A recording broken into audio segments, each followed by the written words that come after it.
Hey, what's going on YouTube land? It's your boy TJ and welcome to my YouTube channel, Wrestling Nostalgia, where I give my reviews and WWE shows and PLE events. And today we are going to be reviewing Raw, September 9th, 2024. But before I get into my review, just go ahead and get a thumbs up. A like helps push my video through the algorithm. Without further ado, let's go ahead and get into my Raw review. So we open up Raw with the Y6 versus American Made Street Fight match.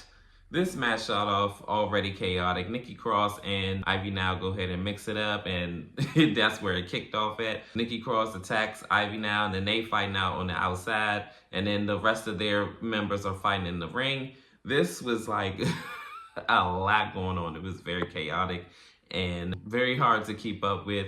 A lot of spots in this match. I remember at one point, Nikki Cross looked like she was gonna put Ivy Now through the table, but Ivy Now was not having it, and she actually like slammed her all over the table and everything like that. I remember at another point, Eric Rowan, I believe he set up a table and he wound up going through it. It was another point in the match where Chad Gable put one of the Y6 members through a table with the ankle slam, and I'm all like, oh, how poetic, being as though that's who you kind of are being modeled as.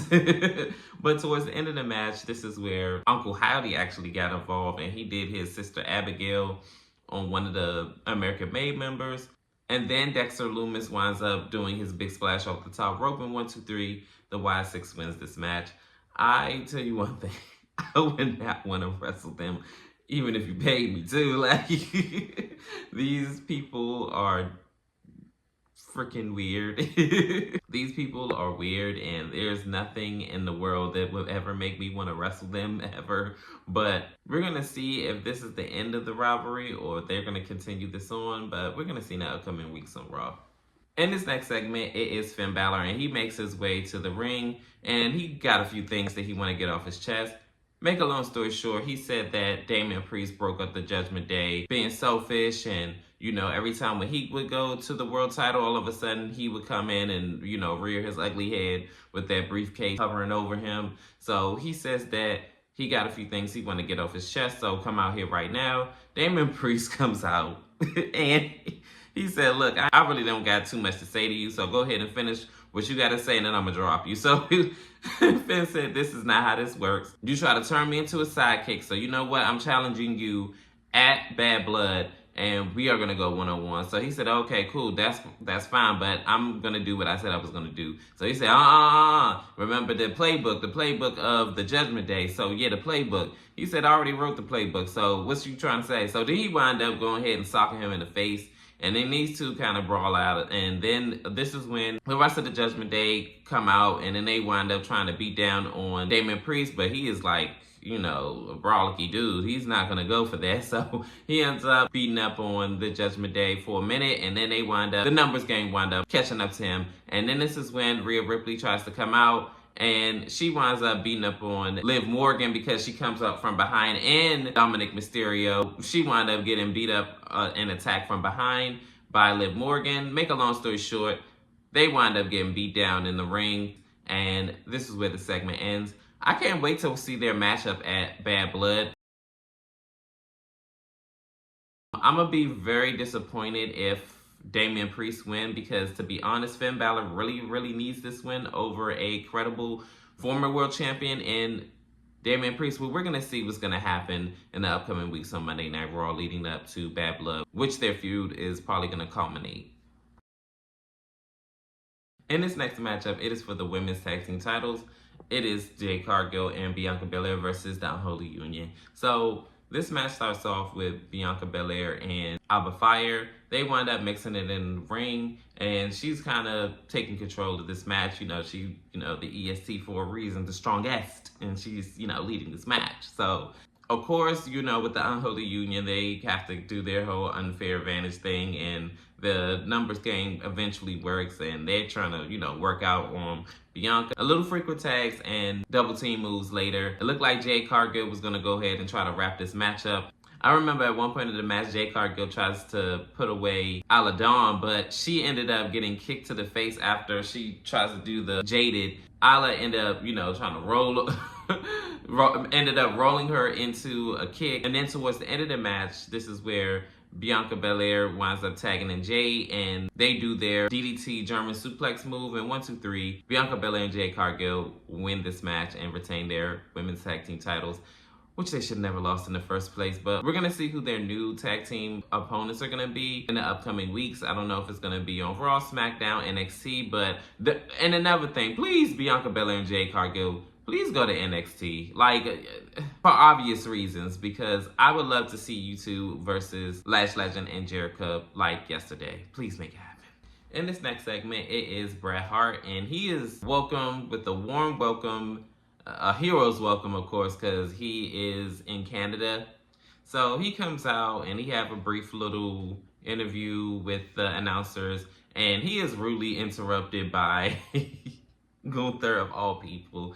And shockingly, he says that he's one of his favorite wrestlers. He said, but you're my second favorite wrestler because Goldberg is my first favorite wrestler. And I'm like, I'm trying to figure out what the fuck do you got going on. Are you okay? Because Goldberg, are you serious? I think he was trolling him, because ain't no daggone way in the world Gunther's favorite wrestler is Goldberg. I said, oh, he tried to be cute. So this is when Sammy comes out and basically, make a long story short, he wants to challenge him again for the championship. Gunther says no. Bret Hart says that you're a yellowtail champion. That's your world champion. That's not no real champion. So then he tries to go double back into the ring. And this is when Sammy was all like, oh, well, yeah, whatever Bret has to do with whatever beef, I'm going to take the beef for Bret. So he ends up go ahead and getting into fisticuffs with Gunther. This is when the officials and the referees come out and break it up. And this is where the segment ends, with Sammy in the ring with Bret Hart. I think eventually Gunther is going to accept the challenge to Sammy. It's just inevitable. We're going to see in the upcoming weeks on Monday Night Raw. In our next matchup, it is Dragon Lee versus Dominic Mysterio. So in this matchup, it was pretty back and forth, as Dominic Mysterio and Dragon Lee started off with the collar nipple tie-up, and then I believe they were like backing each other up into the corner and they're like trying to like wrestle out of it and everything like that. Then from there, Dragon Lee kind of took control of this match, and it looked like he was going to go to the top rope and do a top rope move, but he wound up getting caught in the air with the drop kick by Dominic Mysterio. That was like really, really good. And then we go into commercial break. After commercial break, Dominic Mysterio is still in control. And then towards the end of the match, it looked like Dominic was about to get pinned after a maneuver by Dragon Lee. But one of the Judgment Day members, of course, put Dominic Mysterio's foot on the rope. This is when all hell breaks loose between the LWO and Judgment Day. And they are like going back and forth. This is when the referee just ejects everybody out except for Liv Morgan. Liv Morgan winds up doing a chop block to Dragon Lee. Dominic Mysterio hits the 619, and then a big splash, 1, 2, 3. Dominic Mysterio wins this match with cheap tactics by Liv Morgan. Of course, I mean, he's a heel. What did you expect? In this next matchup, it is a 6-woman tag match, and it is Pure Fusion Collective versus Natalia. Yes, that's their mystery partner, Natalia, Zelina Vega, and Live Vicaria. So this match starts off with Zelina Vega and Shayna Baszler. They two, mix it up. Zelina Vega is, handling her own up until the three kind of gang up on them and do their little underhanded tactics. Then we go into commercial break. After commercial break, Zelina wind up finally, after getting beat down some more, tagging in her tag team partner, Natalia. Natalia winds up running wild and everything like that. She ends up doing the sharpshooter and making Zoe Stark tap out. And that is it. That's the match. In this next segment, it is Drew McIntyre. He makes his way to the ring. And he basically says, oh, say it louder, because everybody is basically chanting CM Punk and everything like that. And he said basically that he ended the career, in so many words, that he ended the career of CM Punk and all this other stuff. So then he winds up turning his attention to Wade Barrett, and that's one of his closest friends. And he basically is scolding him for stopping him from annihilating CM Punk and everything like that. And he winds up saying, you need to get out of my way and all this other stuff. I was like, boy, he's the only reason why you probably still have a job right now. You better lay low. Adam Pearce comes out and he says that, in so many words, that he's tired of Drew McIntyre, and you sitting up there beating up everybody, and now you sitting up there trying to beat up on a color commentator. Like, are you kidding me? He said, you know what? After what you did last week to CM Punk says that he's definitely not done with you. And you know what? After this, because on October 5th, it will end in a Hell in a Cell match at Bad Blood. And I'm like, oh, so we gonna get what we want now. Give me what I want! Give me what I want! I know y'all like, who's we? I didn't want that. Nah, real talk. I cannot wait until their Hell in a Cell match. I know they're gonna put on a phenomenal match. We're gonna see what's gonna happen between these two in the upcoming weeks.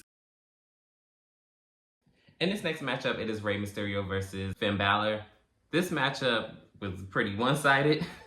So Finn Balor and Rey Mysterio started off with, it looked like they were going to do like a Colin and Natalia, but Finn Balor wound up tricking him and wound up socking him and was just like punching him, and then from there just beating him up in the corner. And Rey Mysterio tried to have a little bit fight back, but it just was not working out in his favor. So then this is when Finn continues to be in control of the match up until the commercial break. Even after the commercial break, it looked like Finn Balor is still, beating them down. Towards the end of the match, Rey Mysterio had fought back, but Finn Balor wound up shutting him down. He wound up having him in the submission hold within the ropes, like in between the ropes. And the referee called the bell because he hit the 5 count. And as we all know, once the referee hits 1, 2, 3, 4, 5, and you don't let go, then that's a disqualification. So Rey Mysterio technically won by disqualification, but Finn Balor doesn't care because this is not about wins and losses. This is about humiliation. So he winds up beating him down some more. He drop kicks him into the ring post. Then he drop kicks him again after the referees come in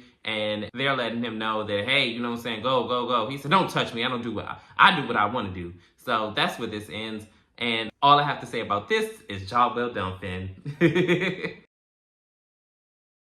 And finally, we are here at the main event. It is the Fatal 4-Way for the Intercontinental Championship. So this match already starts chaotic. They all, getting their, big moves in and trying to eliminate the lay of the land. So then it was down to Braun Strowman and Pete Dunne, and they wound up going at it. And Pete Dunne is trying to do the drink manipulations. He wound up throwing out Pete Dunne out of the ring. I may be skipping a few steps, but it was just a lot to try to keep up with. So I'm going to just go ahead and skip on towards the end of the match. It looked like Braun Strowman was in control, and he was about to go ahead and take it home. He did the whole Braun Strowman Express where he knocks everybody down with the little shoulder tackle thing. And then he winds up clearing the announcer's desk, and it looks like he's about to put somebody through the table. I want to say it was Pete Dunne, I forgot. But he ended up getting put through a table by Big Bronson Reed. And I'm like, he just came out of nowhere. So then, back in the ring, it was down to Pete Dunne, Dragunov, and Jey Uso. So they eliminate Jey Uso. So now it's down to Dragunov and Pete Dunne. Pete Dunne, after a little bit back and forth with them hitting each other and just knocking each other silly, Dragunov wound up hitting his H-bomb, and it looked like he's about to get the 3 count, but Jey Uso comes back, side kicks Dragunov, and then he winds up going up to the top rope, hitting the big splash on Pete Dunne, and 1, 2, 3. He is your new #1 contender for the Intercontinental Championship. Also, Braun Breaker came out to confront Jey Uso, showing him that, hey, this is what you're fighting for. So, and that's where this segment ends. Not gonna lie, I wasn't really all that impressed with Raw, to be real with you. I mean, it had a little bit of bright spots here and there, like a little flurry, but, a little razzle-dazzle, but I wasn't really here for it. And to be honest, this is probably the third time of me trying to watch this. That's why this review is coming out so late, because it was hard to keep up with and stay up for. But anyways, comment down below. How did you feel about Raw? Did you like it? Did you love it? Did you hate it? Worst show on earth? Best show on earth? Leave it in the comments as always. Help me grow this channel and subscribe, like, share, and everything like that. You know how this thing goes. And peace, TJ. I'm out. Let's